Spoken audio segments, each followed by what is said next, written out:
We're live. Let's go. And the Artificer.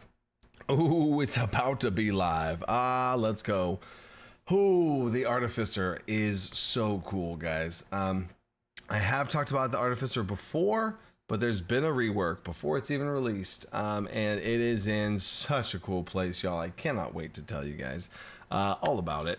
And get a little sneakity-peekity. And then, yeah, we'll talk about a little special surprise at the end. And we already have, oh my gosh, Jeff Chambers, Onyx Studios, 10 memberships each. Thank you, guys. Let's go. Let's go. Before the stream even started, y'all beat me to it. Let's go. Special surprise. Yep. Just wait, Mech. Just wait. Boy, just wait, Meta. And then we also have Liam for being the architect of DC Crit, the D&D Beyond for DC20. Mantic, you're the awesome person of the week. Heck yes. Mantic is awesome. I'm going to be playing. I am playing Draw Steel with Mantic, two of my devs, and Swordplay Sorcery next week. Literally 1 week from today, I'm going to play some Draw Steel because I want to play every game once, you know what I'm saying? Broaden my horizons, think outside the box, you know what I'm saying? Aegis Varian with a 10 gifted as well, thank you for that. And then Onyx Studios is gifting 25 for the Artificer. How perfectly timed there, Onyx. Very nice. And then, Luis, you saw the Bardic Aggravation video. Yeah, check this out, y'all. Check this out. Boom. Bardic Aggravation, guys, they did a video. It's out right now. I posted on my Discord. Yeah, we're doing some deep diving questions into DC20, thinking about it. They asked some pretty good questions. So if you're missing out on any questions from the Q&A, since I'm spending some time revealing the Artificer stuff, if you're jonesing for some Q's and A's, they asked me some Q's and I gave them some A's, you know what I'm saying? So yeah, check that out. Yeah, and give them some love. They're at 1,000 subscribers. I want to see, what happens whenever we can kind of go in there, show them some love, and do a little splash of DC20 community hype stoke. Let's go. Really enjoy the Q&A. Thank you, T-Dog. Let's go. I think it was well done. They were great. Brindley Mulligan update. Orman. All right. I'll give a Brindley Mulligan update. I'm going to do that after the Artificer. I'm primed and ready for Artificer. So after I talk about the Artificer, okay, you guys got a lot. See, I'm telling you guys, as I can continue to keep going according to things are going according to plan. As we keep doing things, there's going to be more and more DC20 content out there for y'all to consume and watch and do and engage with, all that stuff. Yeah, new shirt. My wife got me a Detroit shirt. Yeah, this is a Verner's, if anybody knows. It's like the best drink in the world. Anyway, hey, Moonreaver sees it. Move Stoke. Yep. All right. So I'm going to do Artificer reveal, Brindley Mulligan update, and then we can finish it off with a little bit of Q&A, right? You know what I'm saying? Critical Role. Brendan is converting Critical Role to DC20. That is not the update, just to confirm. That would be the craziest thing possible, though. Oh, anyway, okay. So, what was I saying? What was I talking about? Okay, cool. Oh yeah, Artificer. Okay, cool. So here's what's gonna happen. I'm going to make this as a video. I've done this before in live streams where I film it like a video live with you guys. One take, one try. Here we go. So I'm gonna do that. I'm gonna reveal it. I have the chat pulled up right here. So whenever I say certain things, if y'all like certain things or not, or questionable, whatever, still say your ones and fives and tens and sevens and threes or whatever, right? But yeah, the Artificer, I'm so excited to show you guys. I think it is awesome. I think we nailed the Artificer class fantasy. So also disclaimer so y'all don't get confused. 17, Joey loves Artificers.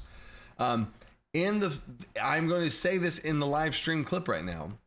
I'm going to talk about the Artificer and I'm going to say it's available right now, but technically it's not available right now. It's available tomorrow. Okay, so don't get confused, right? So I'm going to be saying it right now because that's for the sake of the video clip. I'm going to clip out and post as a video so we can sound the alarm, let people know that Artificer is here. You know what I'm saying? So tease. Oh, just wait, baby. Just wait. So here we go. Does the Artificer belong in medieval games? I would say if your setting thinks it's works, absolutely. in my setting, I don't like engineer. I don't have it be a tech based. I don't have it be very techy.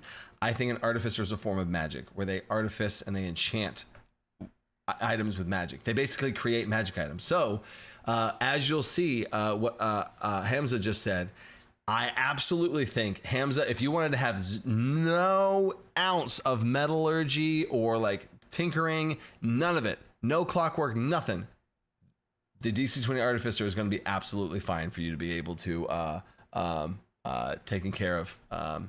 You'll be taken care of. It's basically a dude that can make magic items. Done, right? You'll see. So tell me what you think about that. I'll get the super chat so it doesn't slip through. Titus, shout out to you, Dungeon Coach. What?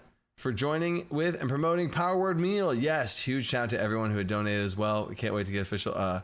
Can we get an official ancestry for the Powerfoot?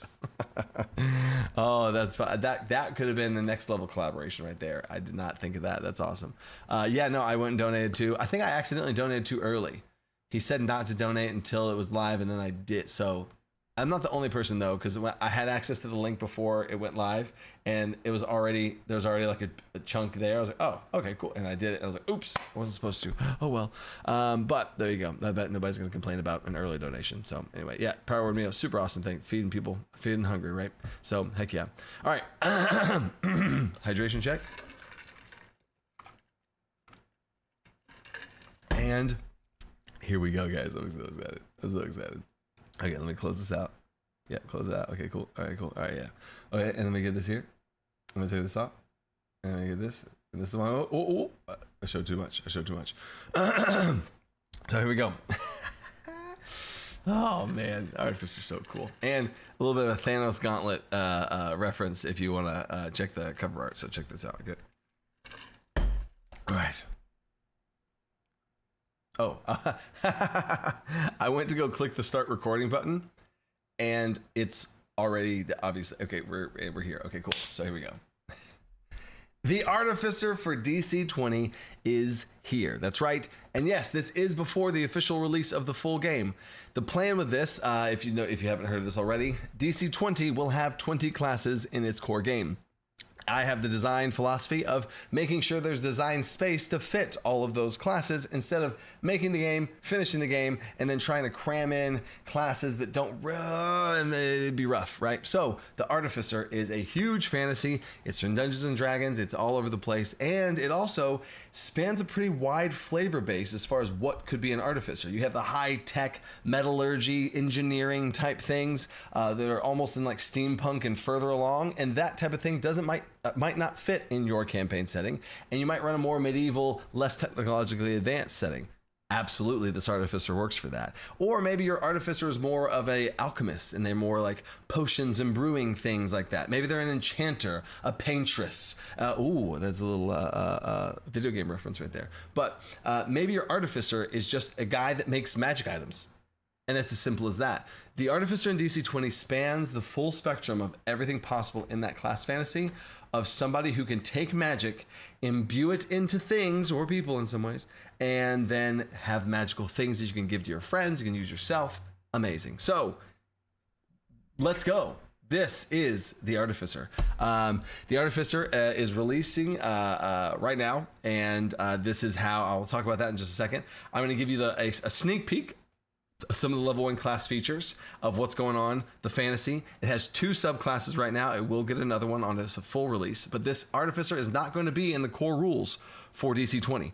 And if you notice a little bit of a Thanos action right there, you know what I'm saying? I think this dude looks awesome. But this is going to be a sneak peek of that. I'm going to talk about some of the two subclasses of what that's going to be, and this also is compatible with 0.9.5 and 0.10. It's technically the first piece of 0.10 compatible thing that's being released, and then in a very short while from this is when 0.10 will come out, and it also syncs up with magic items, and we also updated the magic items, and this is available right now on Patreon 1 month early, and also if you do it right now and during the month of, what month is this right now? October. During the month of October, you also get the not only the Artificer PDF, but a Magic Item System PDF, which goes hand in hand with the Artificer, and last month's PDF. So it's 3 PDFs all in one. This is the bundle deal, right? But Artificer. Here we go. Magic items. This is the cover art of everything. I think this is going to be super awesome. And also another great thing about the DC20 magazine that my patrons are able to get access to play test, play around with it, polish it off as we then assimilate it into a future release of the game, which also I've said this before, but I'm trying to say this officially in a video because I don't make videos as much anymore. But when I do, it's going to be a banger in this case for big deals.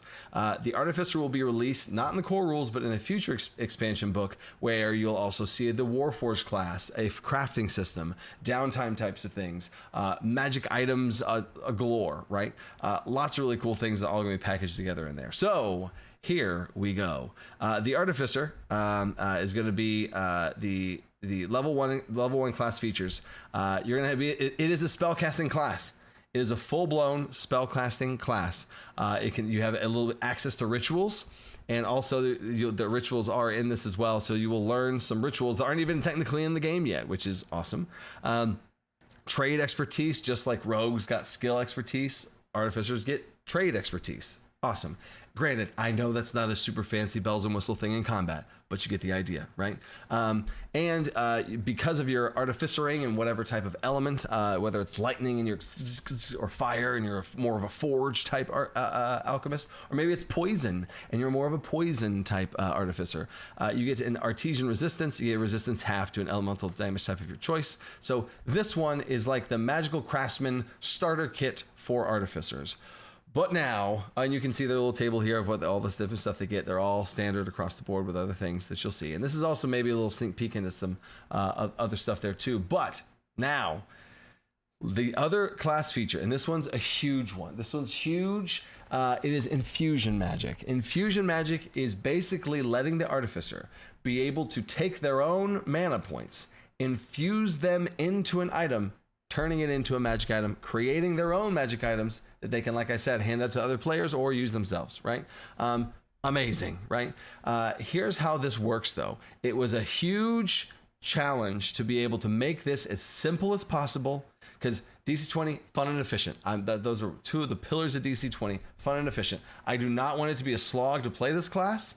I will say there is potentially advanced, this is a more advanced class, kind of like the Druid currently in DC20. There's lots of options potentially, especially once you get access to more magic items. So here's the gist of how infusion magic works. Whenever you are at level 1, you learn 3 infusions of your choice. There's going to be an infusion list. That's a very simple infusion list. And if you just heard that right now, they'd be like, oh, okay, I can have a little list of options. I make a few lists of options. No, I'm about to maybe blow your mind. In DC20, how the magic system works, which is also why I said earlier that I'm releasing it alongside this on Patreon right now. That's why I'm packaging them together, and I also updated it because here's how infusion magic works when it comes to magic items. All magic items in DC20, I don't know if I've even announced this, so there's possibly another announcement here too. All magic items have a magic power. This magic power is a number that represents how powerful this magic item is. And in general, there is about a 1-to-1 correlation with 1 mana and 1 magic power as far as how powerful a magic item is. So if you have a magic item that's magic power 1, it's probably equivalent to the amount of power of 1 mana. That's kind of efficient, right? For players to understand that, for game masters to understand that, pretty cool. And so if I have oh man, my players I'm going to give them a magic power 3. Well, it's about as strong as a 3 mana type thing, right? You get the idea. So it also works really nicely with your combat mastery, because in DC20, when you cast a spell, you can only cast a spell up to your combat mastery, which is half your level, right? So it interacts nicely with that as well. So when an artificer, let's say you give the dungeon master, you go into a cave and you find some water walking boots. You have water walking boots, awesome. Let's say it's magic power 1, water walking boots, awesome. If the artificer takes some time with those boots, they can learn that infusion themselves. They can learn that infusion, and when they learn that infusion, they can then make water walking boots, and they can it's crazy. Now, here's the other cool part. Hydration check.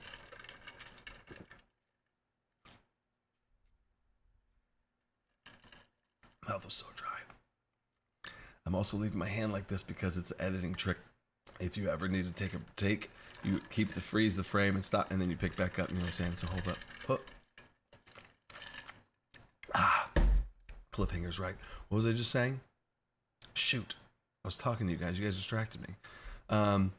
Water walking boots. Oh yeah. Okay, cool. I got it. How their mana works is actually really cool and I think very innovative. I did not want the Artificer to be a full spellcaster because then they're just like, oh, they're just casting spells left and right and they just feel like a spellcaster. No, right? D&D accomplishes this in a somewhat clunky way, in my opinion, of like a half caster with like a Paladin Ranger and the Artificer half casters or something. In DC20, I want you to be able to have the customization is key, right? So how it works is if you have, let's say you have 10 mana, right? Whatever level you are, you have 10 mana. You are a full spellcaster, you have 10 mana. When an Artificer makes an infusion, they reduce, instead of spending mana, they reduce their maximum MP by that much. So if you have 10 mana points at total, right, and you want to make those Boots of Water Walking, which is one mana worth of 1 magic power, right? It costs 1 mana to do it, but it reduces your maximum MP by 1. So now your maximum MP, instead of being 10, is 9, right? But that magic item, you just create a magic item, and that's just a straight up magic item that's just there now, right? So, and if you want to make another one, spend another point. Now you have 8. Spend another one. Now you have 7. If you outfit the entire party with water walking boots, you have 5 water walking boots. Bloop, you're down to 5 maximum MP. Now, I'm using water walking boots as this example for some reason. I don't know. But basically, the Artificer has a choice. You could choose to do no infusions and actually be an Artificer spellcaster if you wanted to. Or you could choose to use all of your mana. I think this is very cool. Spend all of your mana, pour it all into infusions, making 10 magic items, or maybe you made 5 magic items with 2 power each and they're really good, and you hand them out, and you literally can't cast spells like that anymore unless you choose to end the infusion, getting your mana back. You get the idea, right? So you could play almost in some ways a martial Artificer, that you're literally just a guy that makes magic items, you know what I'm saying? And you just, that's your Artificer. It has nothing to do with clockwork or engineering or tinkering. You just made a bunch of cool magic items. Here you go. Done, right? You can even flavor them as tattoos. You can there's so many things you can do in that way. Flavor them as potions that they drink, and now they just are, you know what I'm saying? So now that's how your mana bar works. Is let's say, for example, you had 10 mana. Let's say you made 5 mana worth, and now you're probably where most Artificers would land. Some infusions have some mana. Awesome. It's amazing. And that you can infuse spells into items. Some of the infusions that you can pick from is like there's spell casting infusions, spell bomb infusions, consumable infusions. So many. But as far as your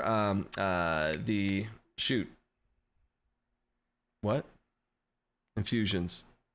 Oh, as far as your mana is concerned, as far as your spells are concerned, your spell list, if you know a spell, you can infuse that spell, right? So you're going to be able to add spells to this infusion list to be able to have, you will have a spell list of spells that you can cast regularly, and you'll have an infusion list of spells that you can infuse and be able to pour those spells and tinker them into something, right? And if you know a spell, you can also infuse your spell. So it's really, you only have like 2 lists. You have 1 extra list, which again, openly, the Artificer is going to be a bit more advanced in that way, but I'm trying to keep it streamlined. Yes, this is your spell list, and this is the list of spells you can infuse. Pour them in there, right? Super cool. And then what was the other thing? Infusion list. Charges, duration, and P reduction. We talked about all that. 3 infusions, you know. Oh, and whenever you learn a new spell, on your class table and it says you learn a new spell, you can choose to, at any point, if you learn a new spell, you can say, no. Instead of learning a new spell, I want to learn a new infusion instead. Bloop, and you can learn a new infusion. So super freaking cool. Their flavor feature is called Tinkerer, and it literally lets you make a small little contraption of some kind. An igniter, an illuminator, a recorder, or a hologram. As you can see, an igniter is like some sort of light type system that's like a magical light. Illuminator is basically a flashlight type situation. A recorder is like you can record sounds and replay them back. And a hologram is a hologram. You get the idea. So a bunch of little cool tinkery bits that feels very artificery. And then level 2, they get something called Mana Core, and their Mana Core is something that they are It's their masterpiece. It is the thing that they are working on. It's the thing that they are trying to really, their masterpiece. It's the thing they're trying to really refine. And you're able to choose from one of a couple of different, a damage option, a damage reduction option, a speed option, and a focused like a support type option, and it's going to be really cool. So you can be a damage dealing artificer, somewhat of a tank artificer, a mobility artificer, or a spell focused like a buffing control artificer. At level 2, you're going to be able to choose that, right? So mana core. And then the 2 subclasses. The 2 subclasses, I've announced this before already, but if you didn't know, 2 subclasses are an alchemist, which is we're calling an apothecary, and the armorer. Right, so the apothecary is going to be poisons and potions. Poisons and potions. You're going to be able to everything. Whenever you create a potion of some kind with your infusions, whenever you do that and it's a consumable in some way, it gains a bless or bane property. So your potions are going to hit harder, or as far as when I say hit harder, they're going to have an extra effect on them, whether good or bad, your choice when making them, right? So that's super cool. And the armorer, the armorer. Do you like Iron Man? Do you like Iron Man? Yeah, the armorer is DC20's Iron Man, if you want to think of it like that. So the armor you can apply it to yourself, and it is an arcane armor. You can flavor this as like a force field looking armor that's literally like a magic like whoop, whoop, whoop, whoop, hologram on yourself. It could be literal metal. It could be so many things that you want. A Gundam suit that you're getting into, whatever, right? You're going to be able to do that. You're going to be able to infuse the armor, and depending on the type of armor you infuse, you have different properties. If you infuse a heavy armor, you gain like a barrier force field shield that you can put out about yourself and people in one space next to you. If you choose light armor, you gain an invisibility buff to where you can be a bit more mobile and sneaky around the battlefield. So the type of armor you infuse matters, right? And you can even boost the armor infusion that you have by 1 mana to make it even better. The one that you have for yourself is going to be super sick. So Iron Man, it's going to be awesome. You can also, side note, I really wanted this to be in there. You can make a really badass piece of armor, like a body armor. You know what I'm saying? Like the body slot, the body equipment slot. You can make a really badass piece of armor, equip it on an ally.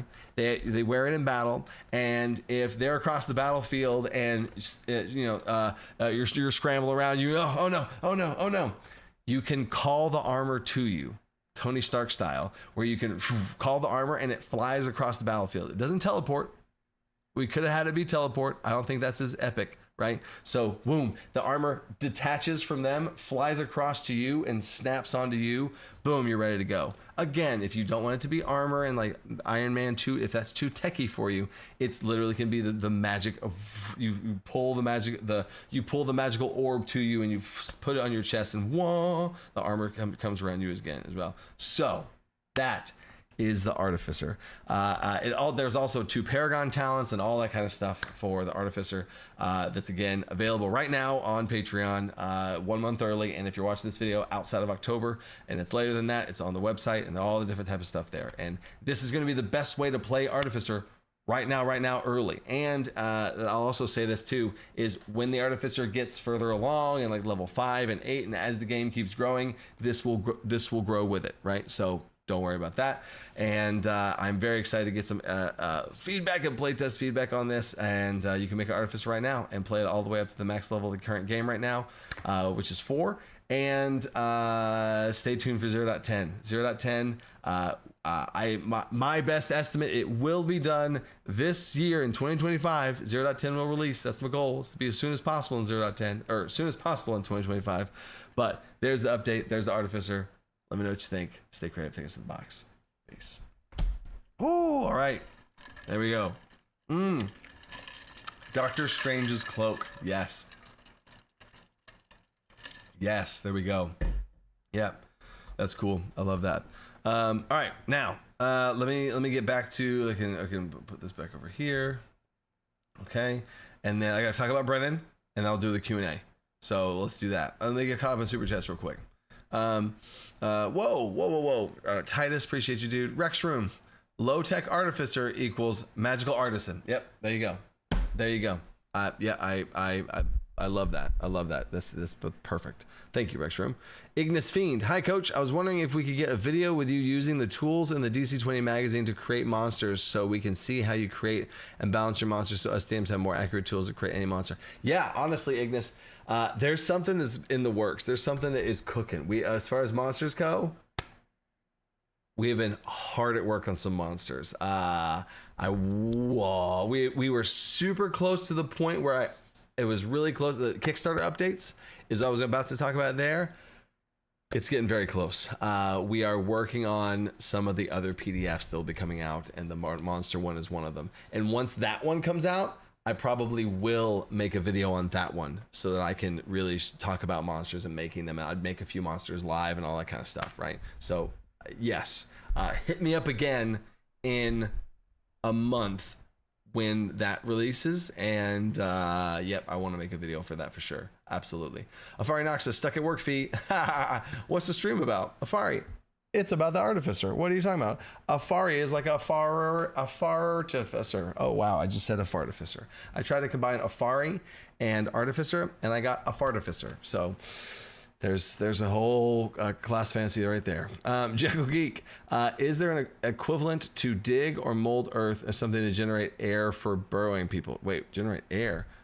Dig or mold earth? Oh yeah, there is a. I did the earth spells already as far as the purple pass on the earth spells. Yes, there is a dig / mold earth, and then there is an air pocket spell too. Yes, there is a pocket of air that creates a pocket of air around you, and it can be a pocket of air to walk through a poison cloud, a pocket of air to go underwater with, a pocket of air to breathe underground with. Yeah, exactly. So I love that. Wow, I love that. The 0 out of 10 spells holding up. Let's go. Fred, Artificer is not my jam, but I love this take. Let's go, Fred. That's my goal here, right? Like, I know the Artificer is not people's jams. In general, it's not really my jam. You know what I'm saying? Like the Artificer, you know what I'm saying? But like, this is my jam. I think it's freaking sick. I love it. So thank you, Fred.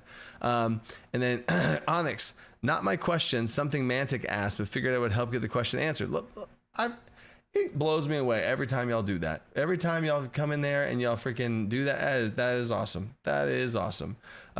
If Artificer isn't part of the core rules, then is it part of the 20 core classes? Absolutely.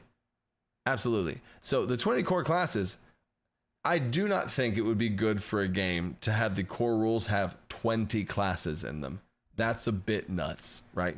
And it would slow the development of the game way. Oh my goodness, right? No, the Artificer is not in the core classes, but it is the 20 core classes, right? Of DC20. There you go. So good question there. And then Liam, can you go a bit more in depth about how second level feature works? So that was the teaser. That was the video talking about where DC20 is going with the Artificer. And very soon you'll be able to dive into the PDF and you'll see it for yourself and be able to kind of see all that. It all very much explains it very well. And if it doesn't, then obviously let me know then at that point. So heck yeah, Dexter, get good. I got a hype hippo over there. Appreciate you, Dexter. Oh man, thanks, man. All right, so back to the lives. All right, now. Everyone becomes an Artificer level 2. Wait, what? So now I am going to give y'all the update hydration check. Thank you, Fred. So if you have questions, go ahead and ask them. Hashtag questions. I'll be able to do like a 20-minute Q&A. I don't know if I don't know if my moderators are here. Yep. Oh, Nightbot's here. I don't know if I have any moderators, so maybe hold your questions for right now. I don't see my my moderators here. Oh, do I? September? Oh, I do. Dustbreaker's here. There we go. Oh, there we go. They were just lurking. I see you guys. They were just lurking. Okay, cool. There we go. All right. So go ahead and ask your questions now. I'm going to talk about Brennan. First, a little bit. This was it was super cool. We had we almost played together at Gen Con, and then we had to reschedule and everything, and then reschedule again. Super busy guy, and that was one thing that I've learned about the industry as far as like those hyper successful people. The first time you schedule something with somebody is probably not the time that you're actually it's gonna work out. It's gonna be the third or fourth time. Kent from Bardic Aggravation also gave me that advice too. So anyway, we met up, synced up. It was great. it was awesome. It was cool. We half the conversation. We talked about just how the family's been, how he's been doing with freaking campaign 4 and all that kind of stuff that's going on. We talked about a lot of stuff there. Probably can't share some other things that I'm gonna keep confidential, because I don't want to, you know, in confidence. I don't know. We just talked about a lot of cool stuff regarding that. I gave him some mega props for freaking everything he's been doing. That's been crazy. He gave me some insights behind the scenes. Also gave me more insights as to why he wasn't able to come at Gen Con, which was really cool as well, that he even cared enough to be like, dude, I'm really sorry. Like, I wanted to play together, but, you know, and I gave him a little sneak peek of what the one shot was going to be. So, you know what I'm saying?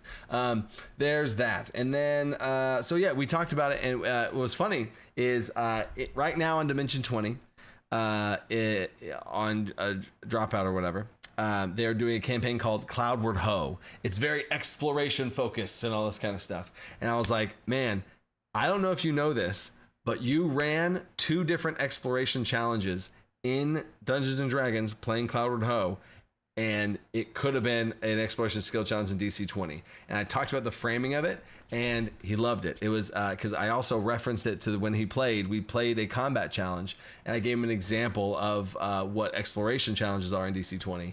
And there was a moment in Cloudward Ho, no spoilers, trust me, where they entered into this area, and there's a lot of stuff to interact with. They're exploring, right? There's so many things in this room, but the time is of the essence a little bit. So it's like, all right, everybody, what are you kind of doing? And there was like 5 or so different things they could interact with. And he's like, what is everybody gonna do? And I was like, oh my God, he literally just set the stage for an exploration challenge. Like, that's why I am so synced up with him, and why I've like chosen him in this way, obviously for tons of reasons, but why I think DC20 is such a great fit with how he runs the game, is here's a bunch of things. What do you want to interact with? Everybody gets 1 check to kind of interact with something. And I was like, oh my God, that's an exploration challenge.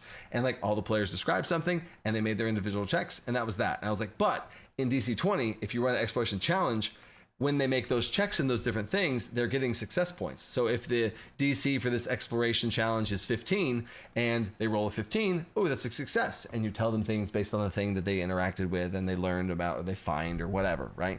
But they get 1 success point. And the next person goes and they make a terrible check and then nothing happens. You describe some minimal thing, the minimum information you can, no success points. And the other person, they roll a 27 or something crazy, and they get, 27? Oh my God, that's a success at 15. Then 20, 25. Oh my gosh, that was 3 success points. Y'all are at 4 success points now. So now there's this like bigger picture successes that are escalating, and they can get more rewards potentially, right? So love exploration skill challenges. Showed him that. He loved that as well. And this was the biggest thing. I taught him about the new defense system. Last time he played DC20 was 0.9, and that was the old school defense system with physical defense and mystical defense. Back in the day, old school DC20, right? And that's what he was used to. I talked about precision and area defense. I gave him the whole pitch and spiel, and I was like, I want you, no BS, nothing, no cameras are rolling. What do you think? Genuinely, what do you think? And he said, I love it. And he said, I love it in a very interesting way. Is one of the things he loved the most about it is he said that you're not allowing everyone to shine in the defense category, because if you did do physical defense, where it's like 95% of the attacks you ever take are physical, so you just stack the hell out of that and then you just dump the other one because everyone can do that. The tank probably has a high PD. The rogue probably has a high PD. And then like it just washes out everything to be like, oh yeah, you should probably do that. And then maybe the one guy did the high other mystical defense, but then that's weird. 'Cause that's so situational, and yeah, right. So he loved the 2 defenses more balanced. There's more tactics to be able to choose. Marshals can target the other defense. A regular bear in the woods can target both type of defenses with a bite or a big old sweeping area claw attack, right? So he loved it, and it was awesome to see that Brendan's like that. So far to date, I have not told Brendan a rule of DC20 and him not like it. And we've had multiple meetings across the years in the last like 2.5, 3 years. So that's been crazy. So that was awesome. And then we talked some more about what happens next time, and we'll meet up again and all that kind of stuff. So heck yeah, it was awesome. It was freaking awesome. So now questions. Whoa. Questions. Here we go. What we got? Will Iron Man, Liam says, will the Iron Man subclass be able to fly? At level 3, definitely not. And at level 6, I could see this class getting that ability in some way, but it would be a chosen ability amongst others. In the same way that, like, if you have light armor or heavy armor, you can blah, blah, blah, blah, blah. I'm just riffing right now, but probably I would say at level 6, there will be additional options where if you have heavy armor, blah, blah, blah, blah, blah. If you have light armor, blah, blah, blah, blah, blah. I think that could be interesting. Or maybe it's not tied to the armors, and then you have a list of options to augment your suit in some sort of way. But I will say as well, at certain levels, at certain mana powers, you'll be able to just enchant your armor with flying.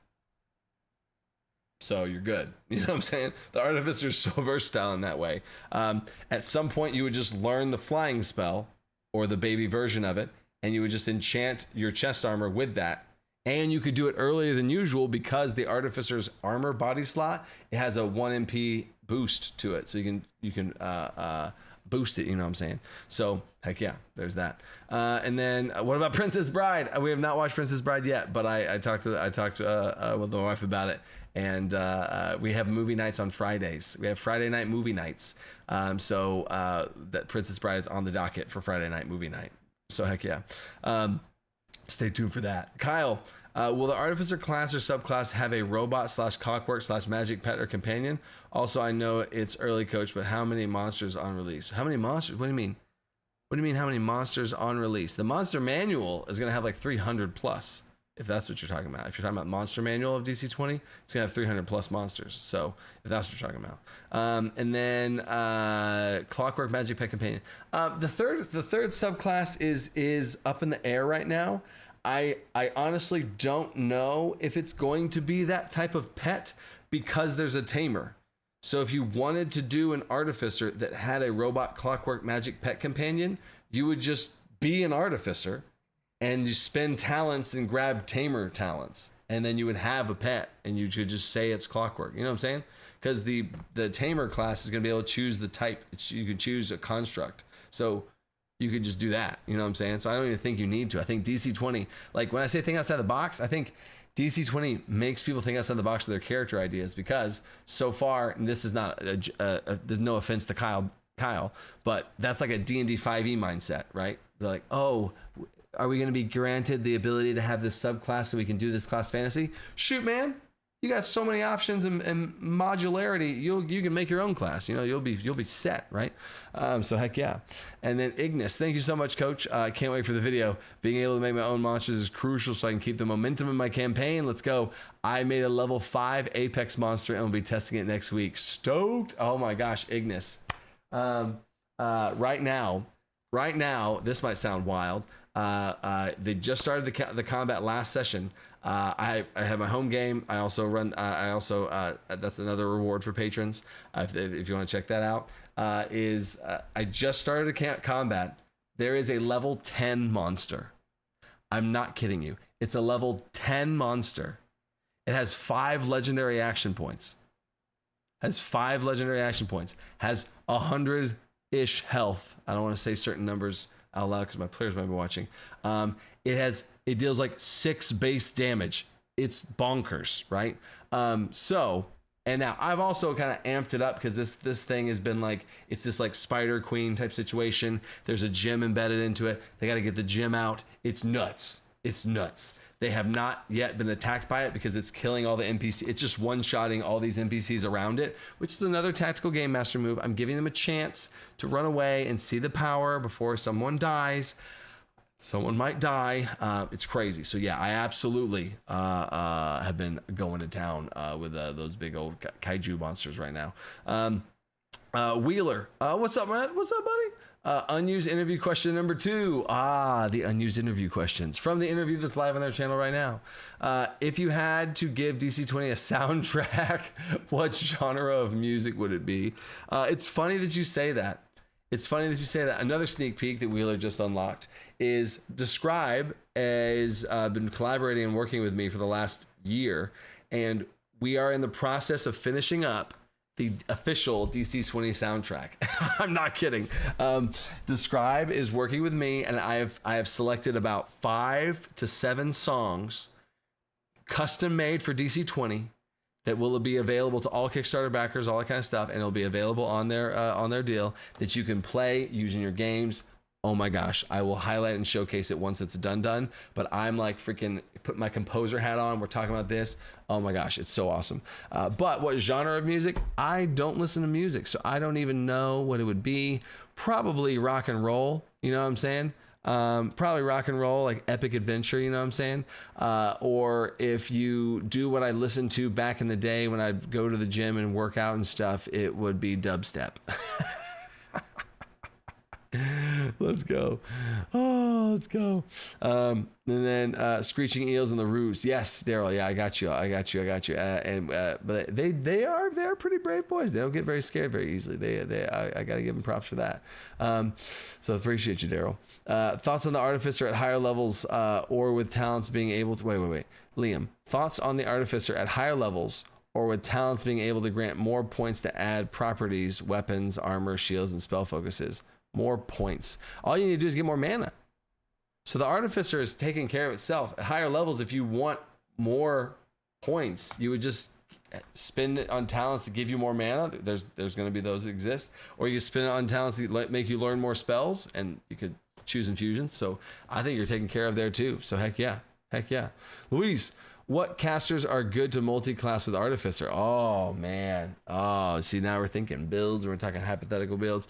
First one that pops in my head is Sorcerer Overload, because I just love the Sorcerer. But I also think it'd be cool to have a wizard where you have a rune and sigil to stand on. Like, that's going to be super cool. And you're like, and you, boom, the ground glows beneath you. Oh, man, that's super cool. That's why I would say Wizard Sorcerer would be good mixes. We got Druid, Bard. If you want to be a buffing Artificer, oh my gosh, a buffing Artificer with a mix with Bard. Oh, let's go. A support Artificer with Bard talents. I'm telling you, man, it's so freaking cool. I love that. Dan, will there be an Iron Man Artificer armor quick change ability for different armor loadouts? Quick change ability, I believe it's whenever you take rests, you can change it, but the armor applies on you for 1 action point. So that is it, definitely like heavy armor could apply to you instantly in 1 action point. So that's for sure happening. But then you can change your infusions on a long rest, you know what I'm saying, including the armor and all that kind of stuff. So yeah. Ignis, yeah, 6 base damage should scare you. My players are not scared. I literally talked to them. Whenever the monster came in, like as first spawned and killed somebody, I was like, anyone with animal or nature mastery, give me a check right now.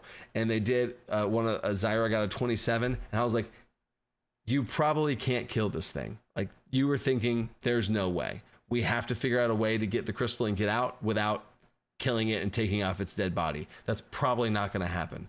And of course, once I say that, what do you think everybody else is saying? Oh, okay, good.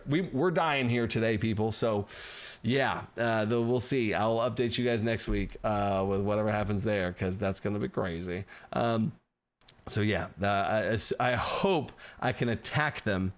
It adds +10 to every attack it makes, which is also crazy. And if I have a +10 and it base 6, yep. It's also 3 piercing, 3 poison as far as the base 6, but you get the idea. All right. So what else we got? Tobster, catching up, beta number 26. Oh, wow. Now catching you live from EU. Hey, let's go. Wow, what a specific fee you've created there, Tobster. Appreciate you. Missed the first Kickstarter, but excited for the next one. When? Keep up the great work. Thank you for swinging by, dude. Appreciate that. When is like I think I might have referenced this at some point, but I have not talked about this a lot. DC20 core rules, number 1 priority, obviously. As soon as we get to a point where it's like done, right? And we're like, okay, this is a pretty good release. I think this is good. We're sending it out to everyone, and we're going to wait 3 months before we print the books. And some of the things that are also going to be happening in those 3 months are other PDFs and other things like that, and getting things ready for the next Kickstarter and all that kind of stuff, right? So the next Kickstarter is going to probably be within probably 3-4 months of when y'all get the final version of Core Rules. You'll see the next Kickstarter come through, and then we'll start to get a true flow going is the goal, right? And as the Kickstarters continue to do good, I can continue to bring on more people, right? I did not want to, because going from just me to a $2 million Kickstarter, it would have been irresponsible for me to like hire on a bunch of people and like blow through the 2 million and like not have it be a nest egg in some way to pay for the next Kickstarter and other things like that. So I was responsible, because I think it's also, if I'm hiring somebody and telling them to quit their job and work for me, and then I like, oh, ran out of money, sorry, because it's this like weird Kickstarter payment method that I just get this lump of money and then you know what I'm saying? So every Kickstarter that does well is just more and more evidence of that and stability, so I can keep on bringing, and then it just starts to escalate, right? So heck yeah. Because I don't have investors or shareholders and all that kind of stuff, which has tons of advantages, trust me, but that's one of the pace of things is the disadvantage, right? So there's a little behind the scenes stuff there. And then, oh my gosh, we are somewhat in overtime, so I'm going to try and answer these questions a bit more quickly, because in a couple minutes I have a announcement. So I'm going to have overtime, and my alarm will go off in a second. Elaine, would an artificer with talents and druid be able to use the druid domain effects to make an enhanced base, make an enchanted base? Oh my gosh, yeah, that's awesome. Whenever somebody asked earlier about what mixes well, I was like, oh, druid, that'd be interesting. But like, oh my gosh, it'd be like like a nature enchanter artificer, like, oh my god, nature and technology merging, or you could reflavor it something else. I love that. Yes, please make that. That's awesome, Elaine. Liam, I meant giving more properties to non-magic items, like giving a sword an extra point to add more properties like guard or impact. Oh yeah. I could see that being an armor thing. I could see that being, honestly, that's going to be a magic property thing. So that's going to be taken care of too. Yes, I agree with that too, Liam. Yes. And then Wandering Wookiee, when you were creating the Artificer, what was the trickiest part to balance, or the biggest thing you had to watch out for so it didn't break the system? Infusions. Absolutely, infusions. We have had so many talks about infusions, but another reason why I firmly believe in making all 20 classes for DC20 is the best move is for the things I saw, the benefits I saw of how much better the games got from the scrutiny that we had to hold up to with spellcasting infusions and spellcasting consumable infusions, spell bombs. What happens whenever you throw a potion and it explodes somewhere? How does the action economy work? How does this? Who makes the spells? All these things we went through the gauntlet with it. So that was the trickiest part. The trickiest part specifically was an artificer infusing and creating a potion, and then throwing that potion and it exploding on somebody. That was the hardest thing to make. Now, I'm not going to go into the rabbit hole as to why that was very hard and all that kind of stuff. It's like, who makes the check? And then you can do like action. It was like degenerate gameplay things where like an artificer just makes a bunch of potions before combat, and then they walk in with 5 potions of fireball, and they spend an action point to throw it, spend an action point to throw it, spend an action point to throw it, spend an action point to throw it, dodging multiple check penalty, dodging all like, get out of here, right? Did not want that to be the case. And we wanted to keep it smooth and efficient and fun and all that kind of stuff, right? Yeah. So, and that was a great question, Wanderer. Okay, I love that question. Oh my goodness. And then just make sure I don't miss anything. Oh yes, Snackrificial Duck. All spells and mana go into infusions. All spells and mana go into infusion. With cantrips being Flame Blade and Shield and Martial Path, how do we regain stamina without spell enhancements? How do we regain stamina? With cantrips being Flame Blade and Shield and Martial Path, how do we regain stamina without spell enhancements? So 0.10 is going to fix that, Snackrificial, so I can't speak to that right now. Here we go. I can't speak to that right now too much, but 0.10 is going to fix some things, and there's going to be a default way in which spellcasters who have stamina can regain stamina. That's going to be something you get right off the jump to be able to do that. And until then, really, as far as 0.9 to 5, I had a druid with stamina that I played in the Bardic Aggravation campaign, and my druid with stamina. I just saw it as another resource that refreshes at the end of the combat. It's just you have this much stamina, and then you spend it. It's gone until the combat ends, and now you get the idea, right? So there's that. Now here's the announcement, people. I tricked you guys a little bit. The Artificer releases tonight. This is the launch party of the Artificer. It is 9:24 right now. At 9:25, the Artificer goes live. So I wanted to release it for the first time. I have never, in the history of my Patreon, I've never released anything before the first of the month until right now. And I thought it'd be a cool thing to release the Artificer right now. So and it's 9:25. So the Artificer is live right now. So that's gonna be super cool. And like I said in the video, if it's a Patreon, if you join Patreon right now, it's you get the Artificer PDF, the magic item entire system that's updated for 0.10 PDF, and last month's PDF, which, oh my gosh, I guess I could show that too. Wait, oh, exit out, there we go. Last month's PDF is Poisons and Potions. How fitting. It's almost like I did that on purpose. Haha. Poisons and potions and stuff. All sorts of things relating to, and how fitting for the Artificer. Oh my gosh, it's a whole system of poison. So we're thinking here, people. We're thinking here over at DC20, you know what I'm saying? Cooking, we're brewing, you see what I'm saying? You know what I'm saying? So yeah, that is awesome. I'm excited for that to be out now. And then there's going to be a Kickstarter. There's going to be a Kickstarter post tomorrow of updating on some things as well. We had the Brennan update. We had the Bardic Aggravation video that you can go watch it too. Oh man, things are happening, people. Oh, things are happening. So anyway, thank you guys so much. Stay creative. Think outside the box. Peace.